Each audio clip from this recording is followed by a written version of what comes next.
Anyway, Lyle in Virginia Beach, thanks for waiting. No, thank you for taking my call. About 3 years ago, I was diagnosed with cancer.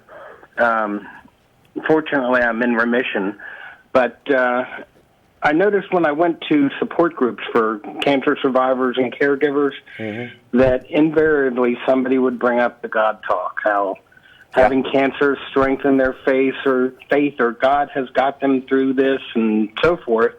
And I knew full well from experience that if I was to talk about how being an atheist has helped me deal with having cancer, that I would have been seen as attacking them. And so I always felt that I just couldn't fully participate. And so I've wanted to start a cancer support group, a cancer survivor and caregiver support group for non-theists. And my attempts this far have been fruitless. I don't have a place to meet. I don't have a way of getting the word out to cancer patients and caregivers.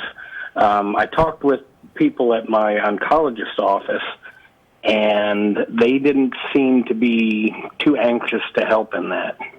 I was wondering if you had any advice on how to proceed. Well, I guess, what did you try to do as far as starting the group? How did you try to reach people?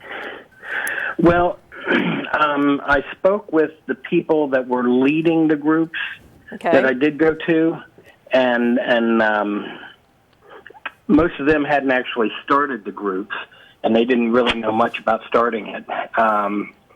And again, they really had nothing to offer. And when I went to the oncologist, I didn't talk to the oncologist, talked to the people there, and they just said, that they couldn't offer their facility for the meetings, but they basically wished me luck.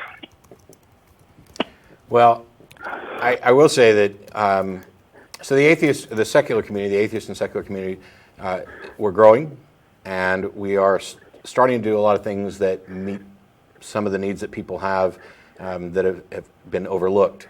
There's organizations you should probably contact if for no other reason than they can give you advice on how to do this. One of the things is perhaps to not worry about a meeting space, but to start an online group.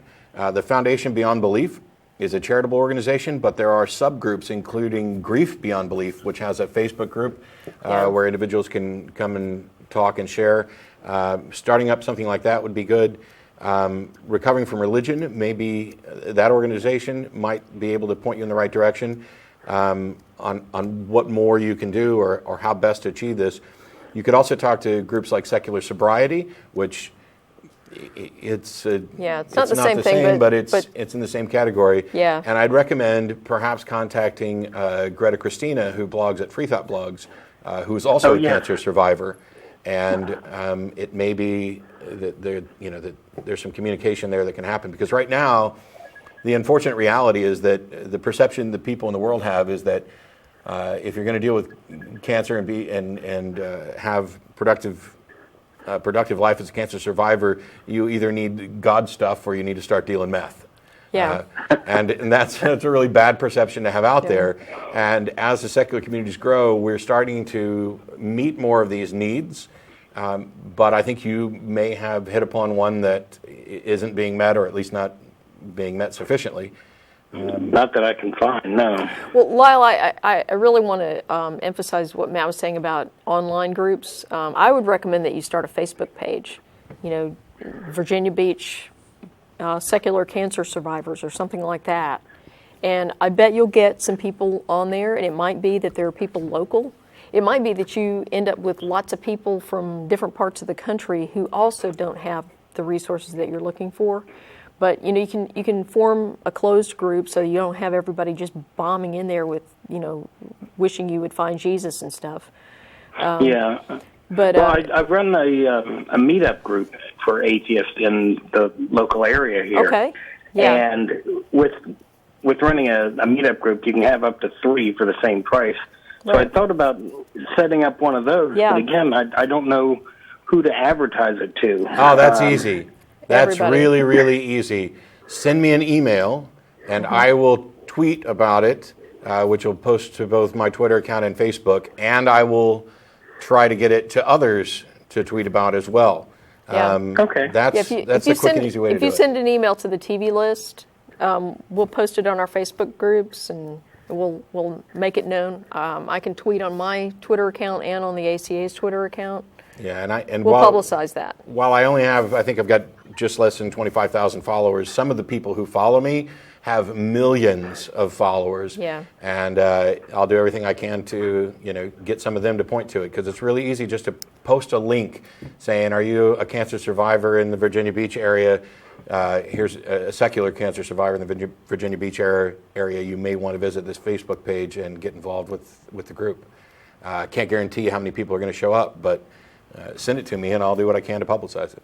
Well, I appreciate that, because I've got like 4 followers. So, Yeah. Well, thank you very much for your advice, and I'll get an email to you when I get that set up and have a link for it. All right. All right. Thanks, Lyle. Bye. Have a good holiday of your choosing. And congratulations on the remission, and I hope you Yeah. stay healthy and get even healthier. Thank you. Bye. Right. Bye-bye. Thanks.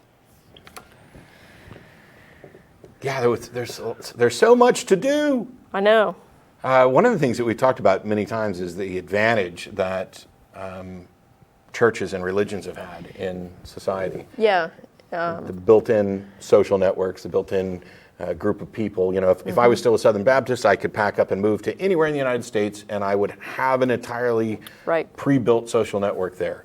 There are a lot of secular and atheist groups that are doing this, including some of the atheist, quote-unquote, I hate the term, church organizations, basically the various gatherings.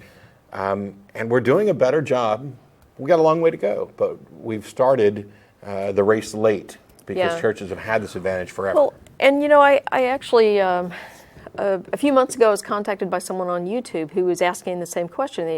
He lived in a pretty isolated area and no large cities nearby or anything, and he was feeling pretty alone as an atheist, and he didn't know what to do, and he wanted a community, at least some people to have coffee with or something, someone to talk to.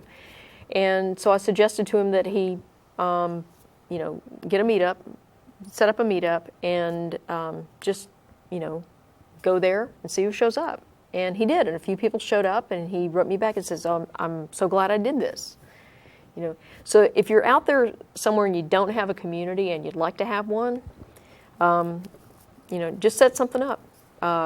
Post. 15 to 20 years ago, there weren't even any groups really for secularists Yeah. apart from national organizations, just a handful. So, and what surprised him was the fact that there were others just like him in his community, and everybody was afraid to pop up and say, "Hey, I'm over here."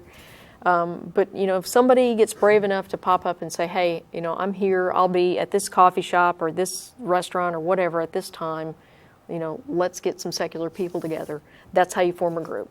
Yeah, one of the coolest and perhaps mildly depressing, but it's optimistic in the end, stories that I've heard of this were two neighbors who shared a back fence and had known each other for many, many years, both showed up at an atheist meeting for the first time, had no idea that they had shared the same positions, these same views for all of these years because they just avoided talking about it. Getting people talking is about one of the best things you can do. And also, Lyle, in addition to me tweeting it and trying to encourage other people to tweet it, perhaps even better than that is to get a post up on Reddit.